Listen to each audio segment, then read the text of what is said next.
తెలంగాణలో ఆర్టీసీ బస్సుల్లో ఉచిత ప్రయాణం చేస్తున్న మహిళలకు అలర్ట్. ఇవాల్టి నుంచి జీరో టికెట్ తీసుకోవాల్సిందే. ఇందుకోసం ఆధార్ సహా ఏదైనా గుర్తింపు కార్డు తప్పనిసరిగా వెంట తీసుకువెళ్లాలి.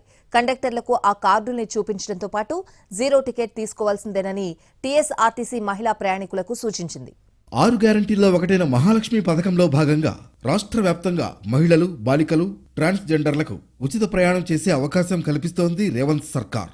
ఈ నెల 9న ఈ స్కీమ్ ప్రారంభమైంది. తొలివారం గుర్తింపు కార్డు అక్కర్లేకుండానే ప్రయాణించే వెసులుబాటు కల్పించింది. ఆ తర్వాత మాత్రం ఏదైనా గుర్తింపు కార్డు ఉండాల్సిందేనని తేల్చి చెప్పింది. మహాలక్ష్మి మహిళలకు ఉచిత బస్సు ప్రయాణం సౌకర్యం అమలుపై ఆర్టీసీ ఎండీ సజ్జనార్ పర్యవేక్షించారు. వర్చువల్ గా అధికారులతో సమావేశమైన ఆయన కండక్టర్లు జీరో టికెట్ జారీ చేయాలని, ప్రయాణికురాలు విధిగా జీరో టికెట్ తీసుకోవాలని కోరారు. ప్రస్తుతానికి ఎలాంటి ఫిర్యాదులు లేకుండా పథకం విజయవంతంగా అమలవుతోందని, అతి తక్కువ సమయంలోనే జీరో టికెట్ కోసం సాఫ్ట్వేర్ను అప్డేట్ చేశారని అధికారుల్ని అభినందించారు. మహాలక్ష్మి పథకంలో భాగంగా ఫ్రీ జర్నీ స్కీమ్ కింద రాష్ట్ర వ్యాప్తంగా పల్లె వెలుగు, ఎక్స్ప్రెస్ బస్సులు, సిటీలో ఆర్డినరీ, మెట్రో బస్సుల్లో మాత్రమే ఉచితంగా ప్రయాణించే వీలుంది.